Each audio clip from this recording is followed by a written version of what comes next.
के कर्नाटक बुलेटिन में आपका स्वागत है। मैं हूं पूजा आपके साथ। चलिए शुरू करते हैं आज की खबरों का सिलसिला। उससे पहले एक नजर आज के मुख्य समाचारों पर डालते हैं। डॉक्टर मोहम्मद अयाज खान ने पूर्व विधायक अशोक खेड़ी से मुलाकात की। बीदर में धूप और गर्मी का प्रकोप बढ़ रहा है। कर्नाटक सुरेश ने पर्चा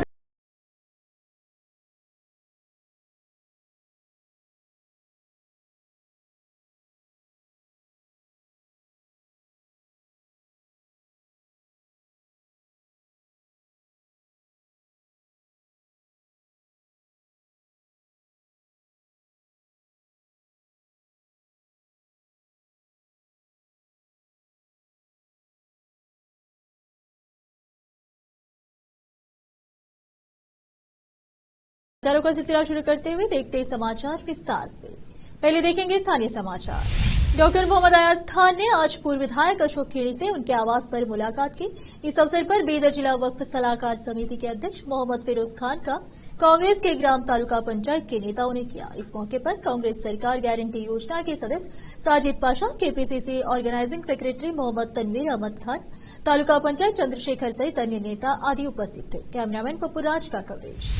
बीदर जिले में गर्मी जोर पकड़ रही है। हल्की मार्च की शुरुआत में गर्मी का अधिक असर नहीं था, लेकिन मार्च के अंतिम दिनों में धूप का प्रकोप बढ़ गया है और इसके साथ ही गर्मी भी बढ़ती जा रही है। मौसम विभाग ने अनुमान जताया कि राज्य के उत्तरी भाग में गर्मी का प्रकोप बढ़ते हुए लू चलने का आशंका है। हल्की बीदर में पारा 36 से 37 डिग्री के आसपास है। आने वाले समय में धूप और गर्मी और तेज होने की आशंका जताई जा रही है। विशेष संवाददाता की रिपोर्ट।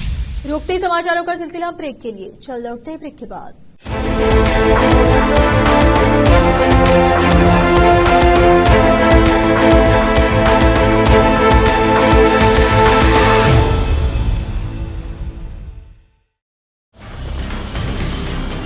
हिंदुस्तान के हर कोने में हम हैं मौजूद। 24 घंटे हालात पर गहरी नजर, खबरों से जुड़े चुपते सवालात और आपको दिखाता है धार्मिक, सामाजिक, राजनीतिक, लोकल और इंटरनेशनल न्यूज की सबसे बेहतर कवरेज, जो आपको रखती है हर पल बाखबर। देश और दुनिया भर की खबर के लिए देखते रहें केपी न्यूज 24/7।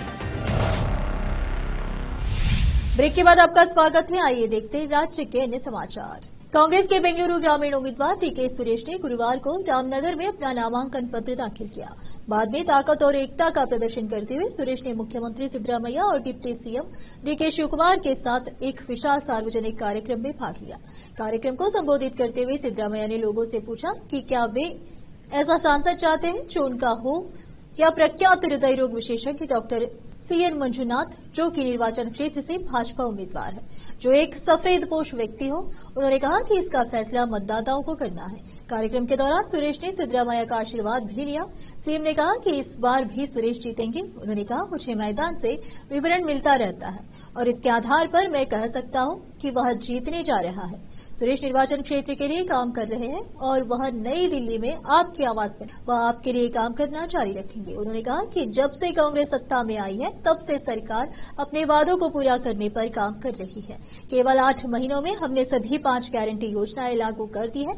यदि आप भाजपा को वोट देते हैं तो कोई फायदा नहीं है।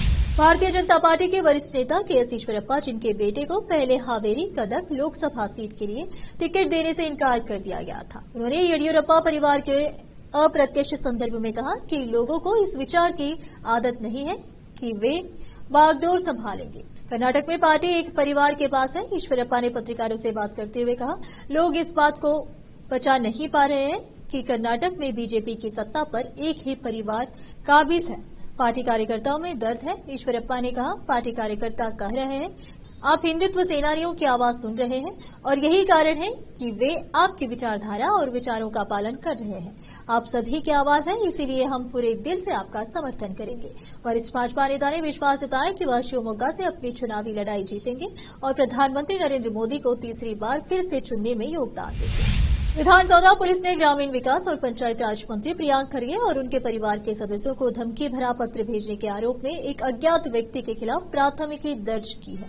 प्रियांक ने संवाददाताओं से कहा कि यह पत्र कुछ दिन पहले कलबुर्गी से उनके बेंगलुरु कार्यालय के पते पर पोस्ट किया गया था। पत्र में पुलिस या कुछ लोगों द्वारा मुठभेड़ की धमकी दी गई थी। उन्होंने कहा लेखक ने उनकी जाति का नाम लेकर उन्हें और उनके परिवार के सदस्यों को भी गालियां दी। प्रियांक ने कहा कि ऐसे लेटर भेजकर कोई उन्हें चुप नहीं करा सकता।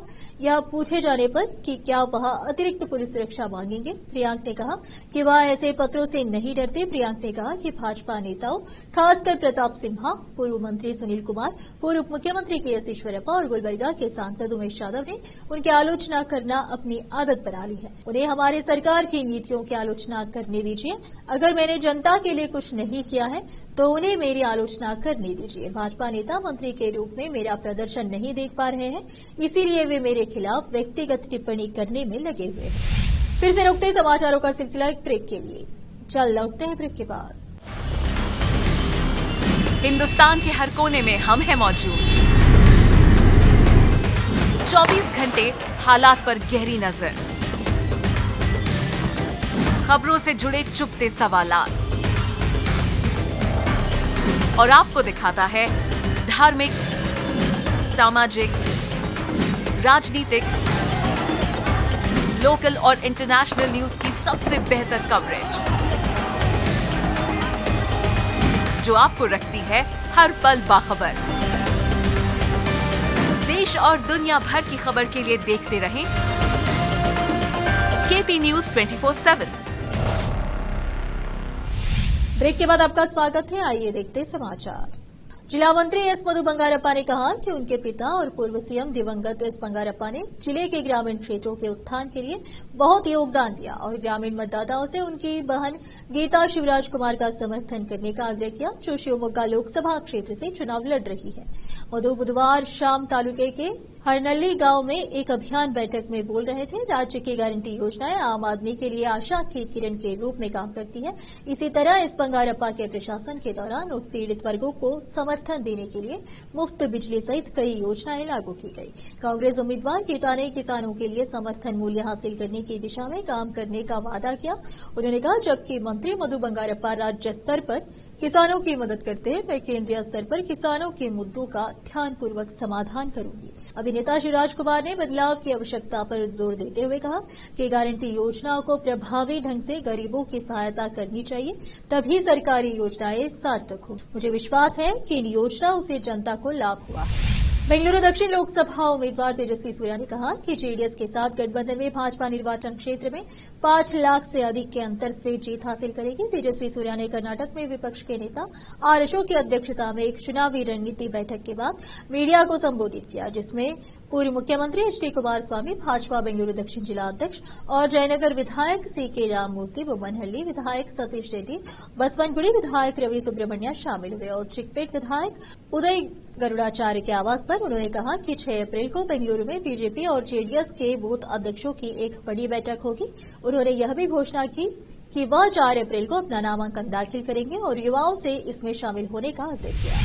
पूर्व मुख्यमंत्री और मंड्या जेडीएस के उम्मीदवार एच.डी. कुमारस्वामी ने भविष्यवाणी की कि मौजूदा घटनाक्रम के अनुसार कांग्रेस के नेतृत्व वाली राज्य सरकार दिसंबर के अंत तक गिर जाएगी। मंड्या में भाजपा जेडीएस समन्वय समिति की बैठक में बोलते हुए पूर्व मुख्यमंत्री ने कहा, कांग्रेस कर्नाटक में अपने बल पर सत्ता में नहीं आई, यह संयोग से जीत गया। साल के अंत तक इसमें गिरावट आएगी। भाजपा और जेडीएस के बीच प्रतिस्पर्धा के कारण कांग्रेस सत्ता में आ सकती है। अब सभी 28 लोकसभा क्षेत्रों में गठबंधन प्रत्याशी जीतेंगे। भाजपा और जेडीएस ने 2004 में गठबंधन किया था। लोगों को अभी भी हमारा 20 महीने का कार्यकाल याद है।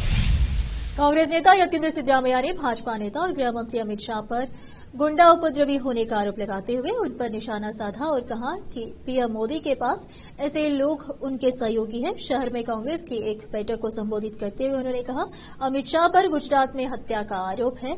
उनके आपराधिक गतिविधियों की पृष्ठभूमि रही है, लेकिन अब वह देश में ऊंचे पद पर है। केंद्र सरकार के खिलाफ अपना हमला जारी रखते हुए उन्होंने कहा, उन्होंने बेरोजगारों के लिए 2 करोड़ नौकरियां पैदा करने का वादा किया था। अब वे कहते हैं कि नौकरियां पैदा करना केंद्र सरकार की जिम्मेदारी नहीं है। उन्होंने काला धन लाने का वादा किया था, लेकिन हुआ क्या? उन्होंने स्विस बैंकों में खाताधारकों के नाम का भी खुलासा नहीं किया है। फिर से एक नजर मुख्य समाचारों पर। डॉक्टर मोहम्मद अयाज खान ने पूर्व विधायक अशोक खेड़ी से मुलाकात की। बीदर में धूप और गर्मी का प्रकोप बढ़ रहा। कर्नाटक सुरेश ने पर्चा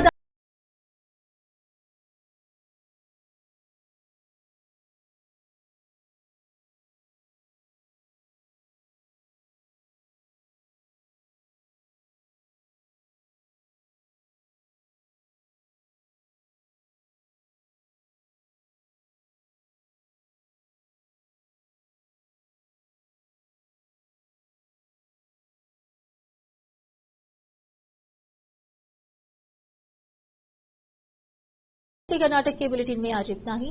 आप देख रहे थे केपी न्यूज का कर्नाटक बुलेटिन। अन्य समाचारों के लिए जुड़े रहे हमारे चैनल से। केपी न्यूज 24/7 से धन्यवाद।